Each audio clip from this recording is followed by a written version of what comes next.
Hey. Hi, honey. Welcome to Fix It and Flip It. The current real estate market is ripe for rehabbing. If you want to learn how to buy the right property at the right price and learn how to project and control costs, then you've come to the right place. Our host, Tony Raffin, is from the #1 RE/MAX team in Southeastern Michigan. And Kevin McClellan is Mr. Flipper Extraordinaire. Now, let's As long as welcome it's nice. Tony and Kevin. Yeah, This it'd be is nice. Fix It and Flip It. Good morning, Tony. We start this with a giggle and a laugh, and we're Yeah. always all, Yeah. If you've seen us 3 minutes before, we have event session on Wednesdays. And then in the next room is Jim Brandstatter. Yeah, And Brandy, Michigan guy. And I'm saying to myself, what's he doing? He's doing a podcast. And these are soundproof rooms. As you can see, anybody who's got us on video, they're padded rooms, they're insulated rooms. And this son of a bitch is loud. God, that voice. I can hear him through the headphones. Yes, and he's just talking. It's like, oh my God. And they're telling us to be quiet. It's like, dude. Yeah, we were here first, okay? Yeah. All right. Brandy, he's whatever only- your name is. He's only on his third one. We're on like our 12th one. Yeah. He'll never catch us. Oh, so what's been going on, bud? Just busy wrapping up some big projects, you know. Got 3 big projects going on. They're all It always happens like that, like in anything in business and real estate. Everything kind of, comes in Cyclical. big waves, and everything seems to converge at the same time. That's why everybody likes roller coasters. Yeah? They're great rides. Is that like a psychological thing? That I mean, it's weird. Maybe it's the rush of the adrenaline of doing the deal and completing it and being crazy. I mean, we had a... You're gripping that mic hard today. Oh, Right? yeah. I'm squeezing this. I'm over here relaxed. We really. we sold our flip. On, Congratulations, yeah, you guys pulled a top dollar. Phenomenal. Dude, record number for the sub. Yeah, well, that sub it's weird. Like that street is just Multiple offers, people fighting over it, and still $25,000 over the highest thing that sold. right. It's like, right. dude, you guys, there's never a bad opportunity to go flip. Yeah. You gotta know what you're doing though. We did ride the wave, though. The property Yeah, values you're- were yeah, going up. yeah. You know, now the junk houses in the area that you paid $125 for are going for $200, Right. because they think they can get $250, $260. Well, that always happens when an investor comes in, a flipper comes in. I mean, it happens in a lot of neighborhoods that I do my houses. You know, you get $185,000 for a brick ranch, in South St. Clair Shores, and now all of a sudden the neighbors think their house is worth $180. Well, you know what's really funny is it's not, we never discussed this, but one of the things I was commenting to you is that you were creating your own market. Because you were buying in the same area, and as long as those comparables were good, like, I remember you had one just around the block from that over Elizabeth. yeah. Plus, not only Elizabeth, the other one on just south of 9 Mile Road, Newberry. You had Newberry. You got a record at Newberry. You got a record at Elizabeth, and then you still Beat it with California. And then beat it with California. And Westbury, you got record at 242. So I mean, right. So I mean, you people don't realize this. Anybody who does flips like this, you actually create your own market if you're doing enough flips. Well, I mean, it's funny that you say that, because I can also give you like an instance where I kind of made a mistake, and it's going to cost me possibly. Is I just did one in West Bloomfield about 6 months ago. Okay. And long story short, we had to get 2 appraisals, even though it was conventional loan. But I won't get into. You flipped it too quick. Yeah. I won't get into the weeds. Our people need to know that this is a federal guideline. If you have a property for less than 90 days, 108. Well, or 180 days on a conventional. On a conventional, it's got to be 180 days. On an double the FHA, value. it's got to be 90 days.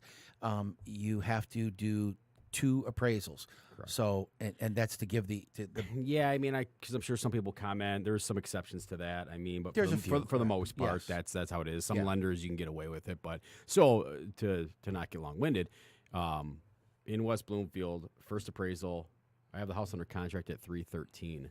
First appraisal comes back at $319. Well, great. Good. Well, because of one guideline with this lender, who I won't mention, who I'll never accept an offer from again, they said you need a second appraisal. Okay. Same company, a week later, $292. That's 20, 30, 20. Yeah. That's over $20,000. Yeah. So, long story short, I got them to bring some money to the table. We ended up settling half. I cost myself some money in the long run. We ended up getting about $302. My point is, on paper, it still shows $292. And I just bought one 3 days ago, right around the corner. in the same subdivision, same similar house. I'm going to do it the same way. Well, guess what? If I get that thing done quicker the next couple months, and somebody pulls that comp, you may have to wait till spring to sell it. 313 to showing from 313, which it would have, to 292. You're talking a $21,000 as long as we're on an uptick in values, you can hold and it's not going to hurt you because you make up for it. I've had several people, one of my guys that takes a year to flip a single family home. Yeah.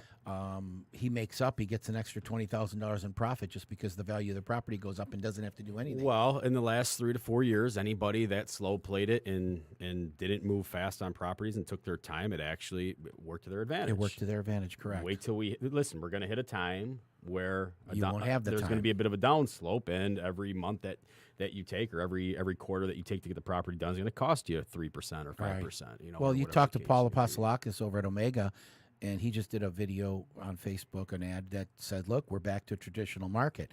We used to be, when the banks were unloading, normally what you'd have is a lull right around Labor Day. Yeah. Then you'd ramp up for about a month and a half or 2 months, and then you'd close out the year with everything you had. And then Christmas and January, it's when you went on vacation. Yeah. You went on vacation in January. And then February, the tax returns come out. People are getting ready. Let's start taking a look. And then you ramp up, and then you go to spring is usually huge because they grab whatever comes first. Yeah. And then you go straight through it again. So, I mean, we're back to that market. Yeah. Where the bank market was, we need to unload, we need to unload, we need to unload. And you were selling 50 houses in January. Well, at least I was, Yeah.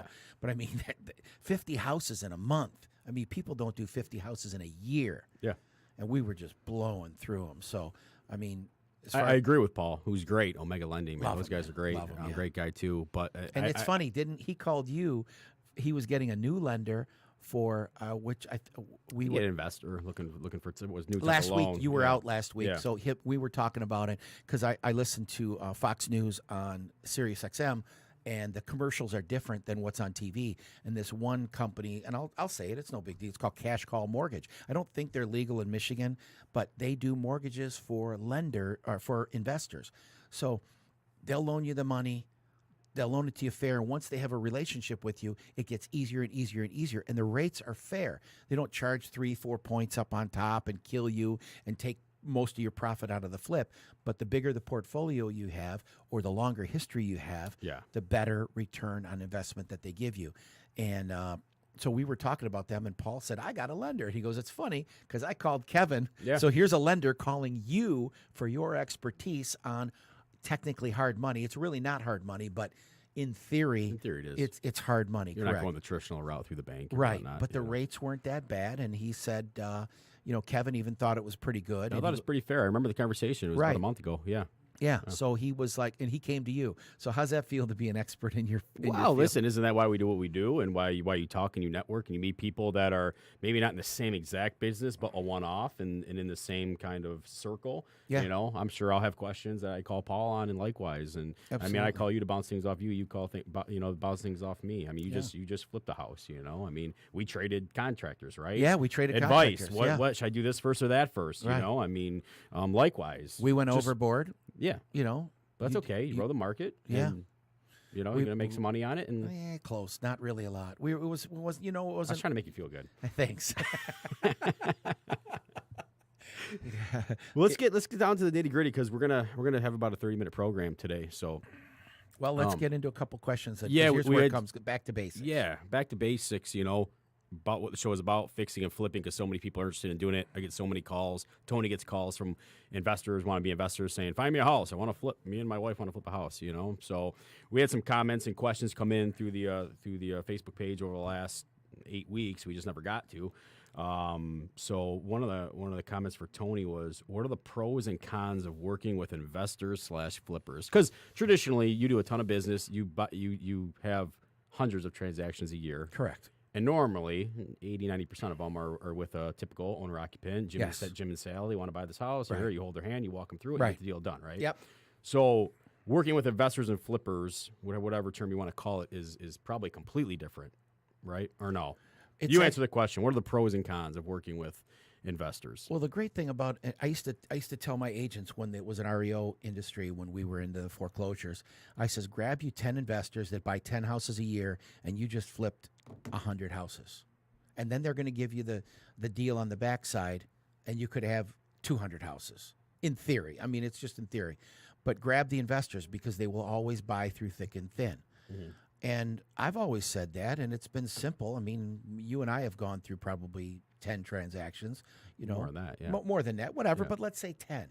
Over the last 4 years, you're always good for a couple a year for me. Sure. And that's not even working hard at it. That's just when something comes up, we know who to call, we make the call, boom.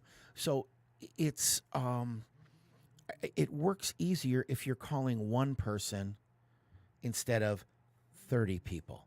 And I'm not saying that I don't call the 30 people, but at the same time, when you let's say a good year is 100 homes for me, which is I always do more, but let's say 100, okay? And if I have to deal with 100 different people, right? So I look at it this way: different people, different personalities, different financial situations, lenders. I list a house. I sell a house. Yeah. I sell it to Kevin. Then what happens? Kevin fixes it, and I list the house, and I sell the house. Maybe double dip it. Maybe double dip it. You've done that. You've done that a ton of times. I've Last done it couple a ton. years. Yeah. And if I don't double dip, but if I do double dip it, sometimes I even get the sale from the other guy. So all of a sudden, I just turned a flip into 4 transactions or possibly 5. Yeah. And I'll give you an example. Was that one house that we had? Ursuline, yeah. And this is funny. So my neighbor calls me, who he trusts me, Bob, he's a great guy. He calls me and says, look, I got my mother-in-law passed away. We don't want to deal with it. The house is a mess. So he says, can you sell it? Yes. Boom. I bring a buyer to the table. I got the list. I got the sell. The buyer's ready to sell a year later. Guess what? I listed it. As soon as I was done, I sold it to another family friend. And what did I do for them? I listed their house. I didn't get the sale, but I listed it. And then they stayed there 6 months, didn't like the neighborhood. They wanted to move to Grosse Pointe. And I listed it again, and I sold it again, and I sold them another house. You're talking about 5-6 transactions over 9. Dude, it was, I could have made a living 1 year just with that little transaction there. Yeah. So it makes things a little bit easier, yet at the same time, it's a little bit tougher because you got to find the deal. Deals are hard. I mean, they're getting harder and harder to find. But as they come around, if you've got somebody in play ready to go, it's no big deal. The other day, I listed a house in New Baltimore, and I told my wife about it 3 weeks before it was coming, and she's like, well, so-and-so needs a house just like that. We can't find one. Yeah. And we knew what top dollar was, brought him to the table, listed it. An hour later, it was sold for top dollar. Both people were happy. I mean, everything worked out right. How do you beat that hourly rate? And then I still get to go sell him another condo that we're actually writing up as we speak. My secretary's writing it up right now. So, and he's an investor. So we go back through this over and over and over again. Dealing with the same people, as long as your personalities work good, I think is a very, very simple fact. It works well. Here, I got something, Kev. This is probably a good question that came from you. Yeah. Why are times and markets different then than opposed to now? Why are the times now different and the market's different then as it opposed to now? Like back. Oh, okay. So in terms of, I was just pricing. trying to clarify what the you wrote. You transcribed it, so yeah. Well, I mean, but you get. How do you?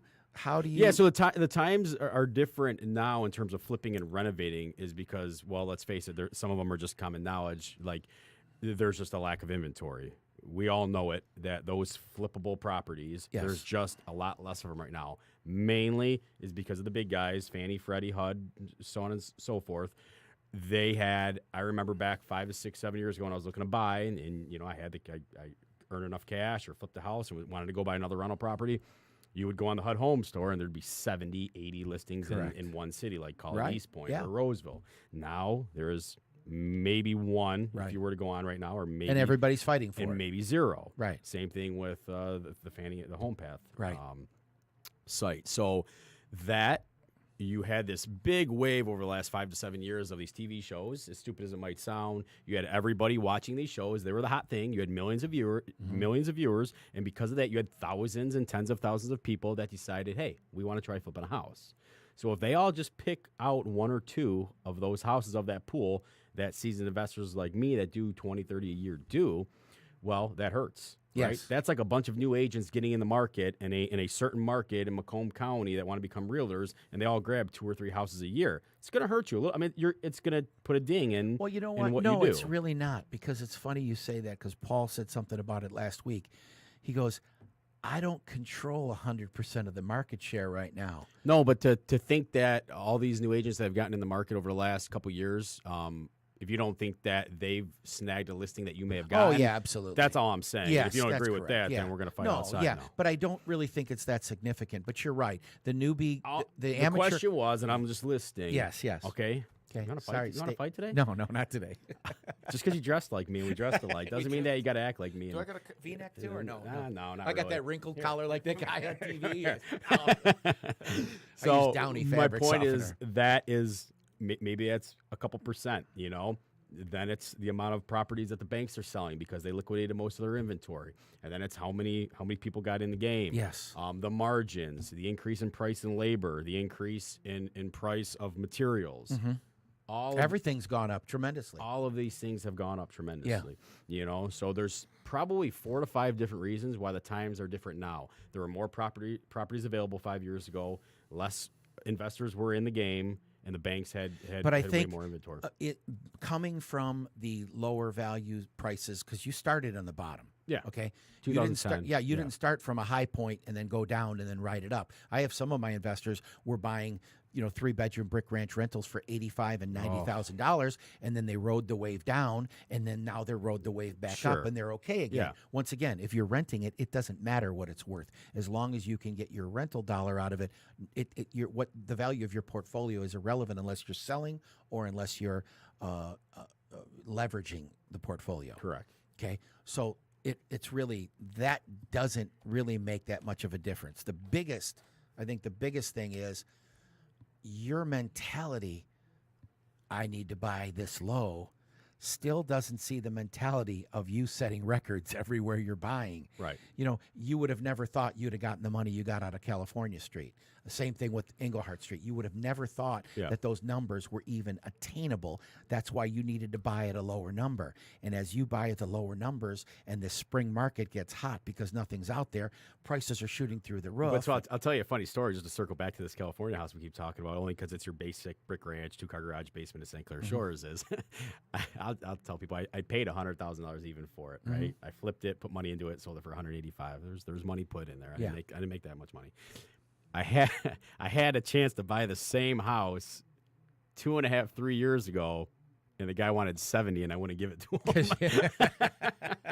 I mean, that fits in perfectly to but you understand where sign I of think, the times I think and where values are. I think you're still, at the end of the day, I think you're still a little gun shy, paying too much because you're concerned. I wouldn't call it gun shy. I would just call it being disciplined. I mean, because we don't hear about the investors that overpay for properties, are one and done, and lose $10,000 and never do it again. You don't hear about those guys.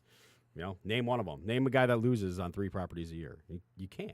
No, because they're not in it anymore. You don't know those guys. They're not in it anymore. So the point is, I'm going to stay disciplined. And to all the viewers out there, know your numbers and stay disciplined. Don't reach for a project just because you want to flip a property. If you got to wait 2 months, wait 2 months. Right. It is not fun to buy a property, go through a complete renovation, deal with the city, deal with the contractors, have $100,000+ invested to break even or make a couple grand or lose $5,000. So that is not going fun. Going back to where we were. Why are the times different today than they were then? They're really not.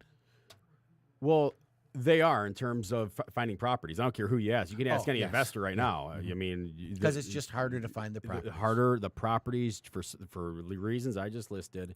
Inventory, more people in the game. The price you have to pay for it is higher. The initial investments, the total investment is higher. There are multiple reasons why it was a little easier to find and flip a property 5 years ago than it is now. You can still do it. You can still make money, but I'm having to expand my area and go to places and drive farther and have my guys drive farther now because you just go where the property is. Got it. There's just here to wrap up. The answer is the biggest thing is 5 years ago people would have a dilapidated house. And they thought nobody wanted the house. They thought it would be hard to sell, so they just called a cash buyer and they said, "Give me $50,000 for this house." Yeah, the buy ugly houses. Billboard. Yeah, that's how it created a franchise. That's fine. For that. Yeah, Right. and it's a million. Yeah, so the people would call an investor and say, "Just give me $50,000 for this house." I don't think anybody's even going to want this thing. Now realtors are getting hold of these people, or they're just getting a little smarter and they're putting it on the market. And they're getting 70, 75 for that same house because people are willing to pay for it because of the times, Right. Because of how hot the market is, because of lenders lending now and more people back in the home buying process. So you're just doing fewer deals. Well, I'm still able to because the relationships that I have, I'm still able to. But I'm trying to answer the question of it's a lot harder for somebody newer to get in the game now and find a property to flip and make a decent return now than it was 5 years ago. Got it. For a whole host of reasons. Okay. Here's a good one. Hold on. What are you trying to do? Hold my hand? Steal my pen. I don't have a pen. We'll get one more each because then we got to wrap up the show because we got long-winded. You seem direct. Wow, this is a harsh question. No, this is an honest question from a viewer. You seem direct and opinionated with clients and investors. How come? I mean, that's a really great question, and I think direct and opinionated. I'm very direct because I'm not going to blow smoke up somebody's ass, because if you do, it's only going to come back to hurt you and haunt you. You're saying it might cause more headache for you down the future if you don't. Yeah, because if you once again, I think we can go back to your last question because you said you're not going to really hurt because of the relationships you've built. If you've got the balls to tell somebody the truth, whether it hurts them or not, I think they appreciate that, especially buying something that's their biggest investment, or I mean, and not to forget even a typical owner occupant. I mean, even just an investor. Hey, look, man, you may have problems with this basement. You may have problems with these roof trusses. You may have problems with this waterproofing because the driveway's pitched the opposite way. So you look at stuff like that, and you've got to be able to tell them, be careful what you do. I'm not going to tell you what you can't do, but well, maybe I will.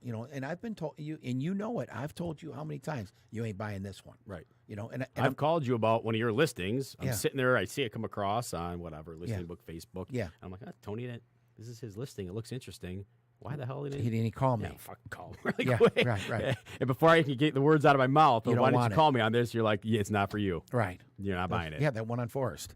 There's a couple. And you're like, no, okay. Yeah. I mean, we're using examples which we really don't have to, but it's all generic. But as long as you stay honest with people and you're straightforward, and and I know what you can handle. I mean, you can handle pretty much anything I throw at you. You know if the numbers make sense or not. Right. And that's where working with a realtor like you helps me. Yeah, because it vets a lot of the deals. You don't need the fluff. You don't need the fluff. Well, I think as you deal with investors, I think it makes it easier than dealing with an owner occupant.